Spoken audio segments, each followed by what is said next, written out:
چلیے بھائی، اگلا سوال جو ہے وہ میرا امامت سے ریلیٹڈ ہے. امام بننے کی جو شرائط آئی ہیں اس میں سب سے پہلے کہ تم میں سے جو سب سے عمر میں بڑا اس کو پہلے آپ کو کرو، پھر قرآن کا جو اس کے پاس علم ہو. تو اس کی کوئی ترتیب ہم بدل سکتے ہیں؟ فار ایگزامپل جیسے میں بتاتا ہوں، میرا بیٹا جو ہے 9 سال کا ہے، ماشاء اللہ حفظ کر رہا ہے قرآن، تو ابھی 10 پارے ماشاء اللہ اس کو حفظ ہو گئے.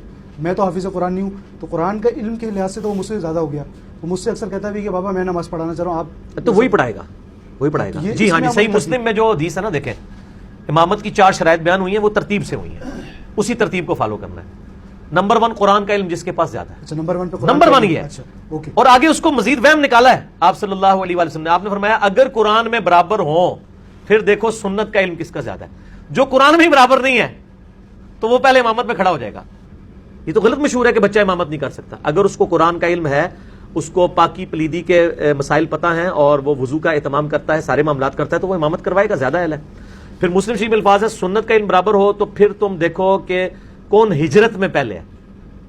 ہجرت سے مراد یعنی دین میں کون سینئر ہے، اور اس میں بھی برابر ہو تو پھر یہ دیکھو کہ کون سا شخص جو ہے عمر میں بڑا ہے، اس کو آگے کرو. لیکن یہ عمر میں بڑا چوتھا نمبر ہے، فقہ حنفی میں اس کے آگے بھی چلتا ہے.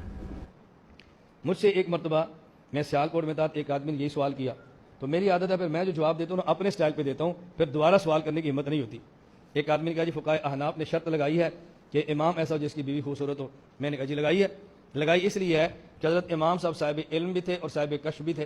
آج سے کئی سو سال پہلے حضرت امام اعظم ابو حنیفہ رحمۃ اللہ علیہ کو کشف ہوا. ایک وقت آئے گا، ایک فتنہ پیدا ہوگا جو کہ غیر مقلد ہوں گے اور وہ لوگوں کو، علماء کو اہل حدیث کریں گے لڑکیاں دے کر. عالم کی اپنی بیوی خوبصورت ہونی چاہیے تاکہ خوبصورت لڑکی دے کر اپنا مذہب تبدیل نہ کرے. وہ پتہ ہے نا آپ کو؟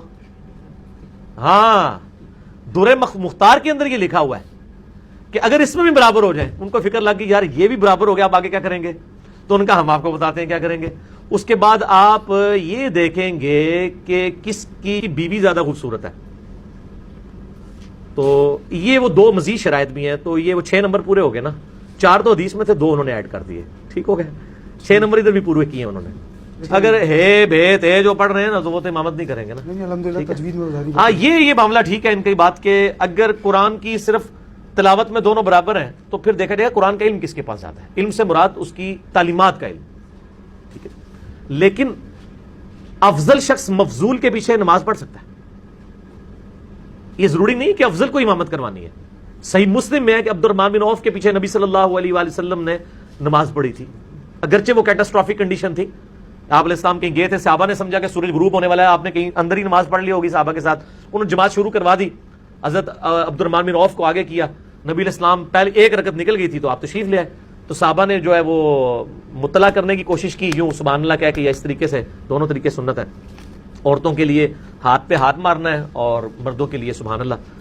تو عبد الرحمن بن عوف مصلی سے نہیں اٹھے، نبی علیہ السلام نے منع کر دیا. حضرت ابوبکر کو جب بھی یہ 2-3 مواقع ہے وہ مصلی چھوڑ دیتے تھے اور کہتے تھے ابھی قحافہ کے بیٹے کی کیا مجال کہ اللہ کے رسول کی موجودگی میں امامت کرے. عبد الرحمن بن عوف رضی اللہ تعالیٰ عنہ نے نبی علیہ السلام کے حکم پہ عمل کیا. وہ اپنی جگہ ٹھیک تھے. جب نبی علیہ السلام کہہ رہے ہیں کہ کراؤ میں پیچھے پڑھوں گا تو ٹھیک ہے. تو نبی علیہ السلام نے یعنی نماز کی 1 رکعت رہ گئی، وہ آپ نے پھر اسلام پھیرنے کے بعد مکمل کی. اس سے یہ بات ایک مسئلہ پتہ چل گیا کہ افضل شخص مفضول کے پیچھے نماز پڑھ سکتا ہے. نبی علیہ السلام سے تو افضل کوئی نہیں ہے نا. آپ نے عبد الرحمن بن عوف کے پیچھے نماز پڑھی.